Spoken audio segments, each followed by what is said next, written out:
महुआ माझी।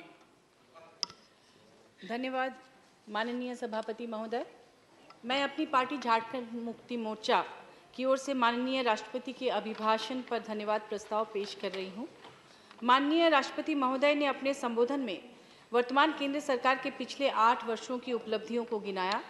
मैं वर्तमान सरकार को बधाई देती हूं, परंतु साथ ही विनम्रता के साथ यह कहना चाहती हूं कि पिछले 8 वर्षों में अपनाई गई सरकारी नीतियां गरीबी उन्मूलन, अनुसूचित जातियों एवं जनजातियों के विकास, महिला एवं बाल विकास, समावेशी विकास के संबंध में पर्याप्त नहीं थी।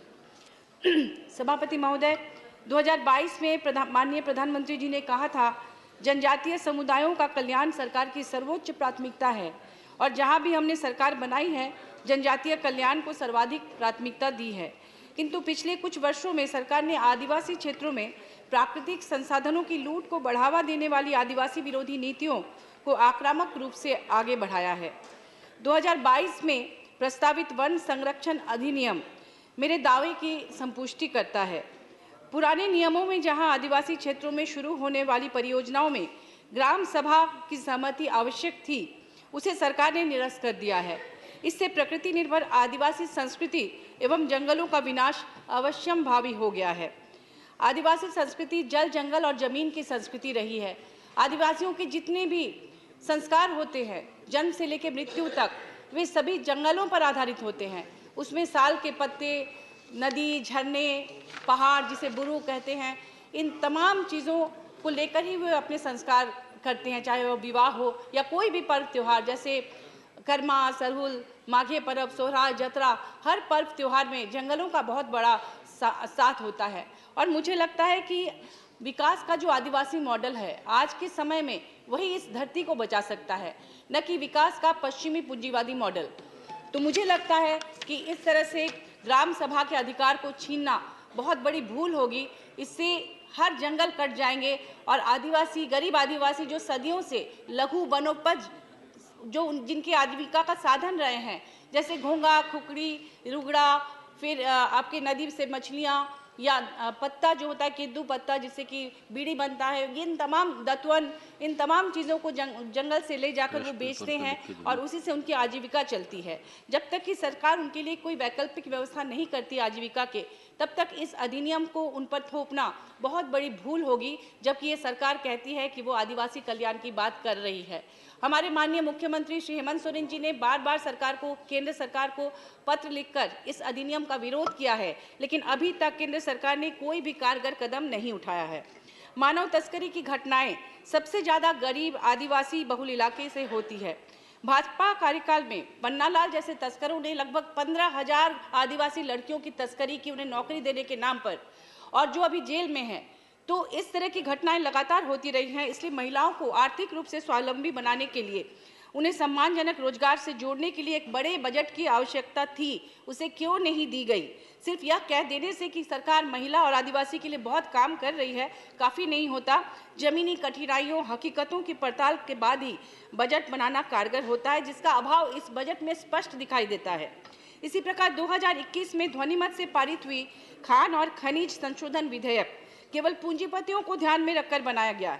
यह नियम खान मालिकों को हमारे देश की बहुमूल्य खनिज संपदा को मुक्त बाजार में बेचकर ज़्यादा से ज़्यादा लाभ कमाने के लिए प्रोत्साहित करता है। सरकार की विकास की नीतियों ने पर्यावरण और खनन क्षेत्रों में रहने वाले आदिवासियों के भविष्य के साथ पिछले 8 वर्षों से इसी प्रकार बस समझौता ही किया है।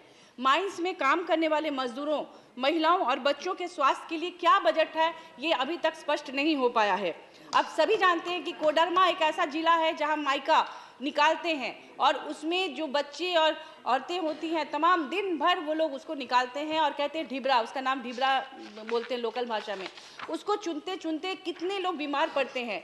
क्या इन चीज़ों पर ध्यान है? सिर्फ रॉयल्टी के पैसे सरकार का ध्यान उस पर है। हमारे राज्य सरकार का 1,36,000 करोड़ रुपए बकाया है रॉयल्टी के पैसे कोल इंडिया के पास, लेकिन बार बार पत्र लिखने के बावजूद माननीय मुख्यमंत्री द्वारा अभी तक केंद्र सरकार उस पैसे को वापस नहीं कर रही है। जबकि आप जानते होंगे कि झरिया, धनबाद में बहुत महत्वपूर्ण जगह है झरिया, जहां वर्षों से आग लगी हुई है कोयले के खदान में और जमीन के नीचे नीचे वो आग फैलती ही जा रही है। उसके लिए कोई बजट नहीं है कि कैसे उस आग को बुझाया जाए। किलोमीटर पर किलोमीटर पूरा नीचे से खोखला हो गया है क्योंकि अंदर अंदर आग है। वो राख के ढेर पे वो शहर बसा हुआ है झरिया। मैं गई थी विगत दिनों उसे देखने के लिए। रात में लगता है कि चारों तरफ आग लगी हुई है।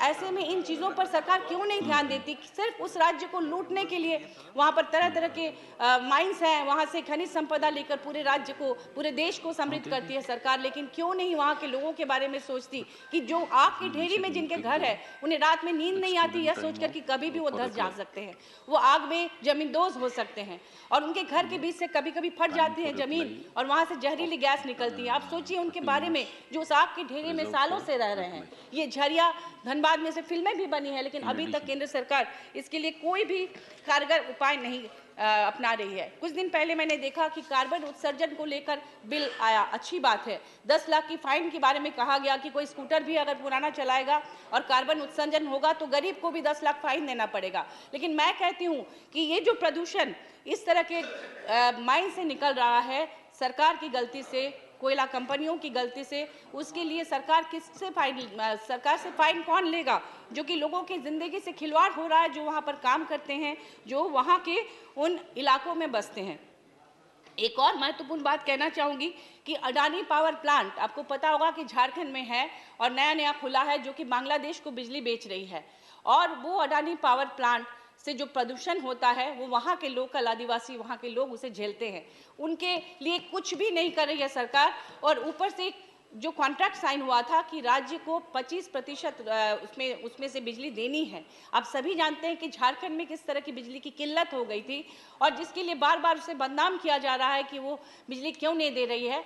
तो वो 1,36,000 करोड़ अगर केंद्र सरकार दे देती राज्य सरकार को, तो उससे छोटी सी राशि लेकर वो डीवीसी को देती तो निश्चित रूप से ये बिजली की किल्लत दूर होती। क्या वहाँ पर गैर भाजपा सरकार है? इसी वजह से ऐसा किया जा रहा है कि ताकि जनता की नज़रों में सरकार बदनाम हो। और आडवाणी 25% क्यों नहीं बिजली दे रही है हमारे देश को? सॉरी, अडानी इस देश को हमारे राज्य को 25% बिजली क्यों नहीं दे रही है? अगर वो दे तो बिजली की किल्लत दूर होगी। और वो दादागिरी दिखा रही है कि हम नहीं देंगे, क्या कर लोगे? क्या उनको केंद्र का सपोर्ट है? अगर केंद्र का सपोर्ट है तो क्यों है? क्यों नहीं केंद्र दबाव बनाती कि तुम उस राज्य को बिजली दो जहां पर कॉन्ट्रैक्ट साइन किया है तुमने और जहां से बिजली लेके तुम दूसरे देशों को बेच रहे हो? मुझे लगता है कि इन चीज़ों पर निश्चित रूप से केंद्र सरकार को ध्यान देना चाहिए, वरना इसी तरह से राज्य जो गरीब राज्य है, आदिवासी राज्य, हम सिर्फ बोल दे कि हम आदिवासियों के कल्याण के लिए काम कर रहे हैं, ये काफ़ी नहीं होता। वो काम में भी दिखना चाहिए, निश्चित रूप से दिखना चाहिए। 1932 का खतियान आधारित स्थानीय नीति झारखंड विधानसभा से पारित किया है हमारे माननीय मुख्यमंत्री जी ने, और उसे राज्यपाल ने वापस कर दिया। और केंद्र सरकार उसे पारित क्यों नहीं कर रही है? अगर आप आदिवासी के पैरोकार हैं तो निश्चित रूप से इसे आप तुरंत पारित कीजिए, क्योंकि हर राज्य में, चाहे वो कर्नाटक हो, पश्चिम बंगाल हो, चाहे वो महाराष्ट्र हो, हर बिहार हो, हर जगह स्थानीय लोगों के लिए वहाँ पर रिजर्वेशन पॉलिसी होती है कि 3rd और 4th ग्रेड की नौकरी में उन्हें जगह मिले, क्योंकि बाहरी लोग आकर कई बार उनकी नौकरियां खा जाते हैं और वो पिछड़े रहते हैं। तो हमारे राज्य में इसकी मांग हो रही है और इसीलिए खतियान आधारित स्थानीय नीति की मांग हमारी सरकार कर रही है, जो अभी तक नहीं दी गई है और उसे तत्काल दिया जाए, ये हमारी मांग है। महिला सशक्तिकरण की बात सरकार करती है, लेकिन 2014 के बाद से महिला हिंसा में लगातार बढ़ोतरी दिखती है। निर्भया कांड के लिए, निर्भया फंड कांड के बाद जो 1000 करोड़ की राशि हर साल एक अकाउंट में जमा किया गया, देश जानना चाहती है कि उस राशि का क्या उपयोग हो रहा है और क्यों लगातार महिला हिंसा बढ़ रही है। मुझे लगता है कि महिलाओं पर हिंसा इसलिए नहीं रुक रही क्योंकि दोनों सदनों में महिलाओं की संख्या आज भी बहुत ज़्यादा कम है। जब नया हमारा देश बना था उस दौरान 1952 में लोकसभा में 4.5% और राज्यसभा में 16% महिलाएं थीं। आज 2023 में, इतने सालों बाद, जबकि हम आज़ादी का अमृत महोत्सव मना रहे हैं, मात्र 14.4% है। जब यहाँ पर माननीय सोनिया गांधी जी द्वारा महिला आरक्षण बिल लाया गया था और वो क्यों नहीं पारित हुआ अभी तक, तो हम ये जानना चाहते हैं कि उसे तत्काल पारित किया जाए। और मुझे लगता है माननीय राष्ट्रपति महोदय खुद एक महिला हैं, अगर वो चाहती हैं कि सचमुच में महिलाएं इस देश में सशक्त हों तो अविलंब महिला आरक्षण बिल पारित किया जाए, ताकि महिलाएं अपने हाथों से अपने लिए कानून बना सके, उन कानून का उल्लंघन हो तो उसके लिए वो कारगर कदम उठा सके। और इस तरह से मुझे लगता है महिला हिंसा तभी रुकेगी जब महिलाएं खुद यहाँ पर संसद में अधिक संख्या में होंगी। और एक और बात कहना चाहूंगी कि हाल ही में एक अंतर्राष्ट्रीय शोध में प्रकाशित विश्व समानता रिपोर्ट के अनुसार देश के शीर्ष 10% अमीर लोगों के पास कुल राष्ट्रीय संपत्ति का 77% हिस्सा है। वह लोग जो पहले से ही अमीर थे, पिछले एक दशक में उन अरबपतियों की संपत्ति में लगभग 10 गुना बढ़ोतरी हुई है और उनकी कुल संपत्ति वित्तीय वर्ष 2018-19 के लिए भारत के पूरे केंद्रीय बजट से अधिक है, जो कि 24,422 अरब रुपए थी। महोदय, मैं एक जनजातीय आदिवासी बहुल इलाके का प्रतिनिधित्व करती हूं और दावे के साथ यह कह सकती हूं कि वर्तमान सरकार की नीतियां केवल अमीरों के पक्ष में झुकी हुई हैं। वंचितों और जरूरतमंदों को सरकार ने हाशिए पर रख छोड़ा है। करोड़ों युवा रोजगार की तलाश में भटक रहे हैं, मगर बेरोजगारी जैसे जरूरी मुद्दे पर बजट में बात ही नहीं की गई। ये बहुत ही दुखद है।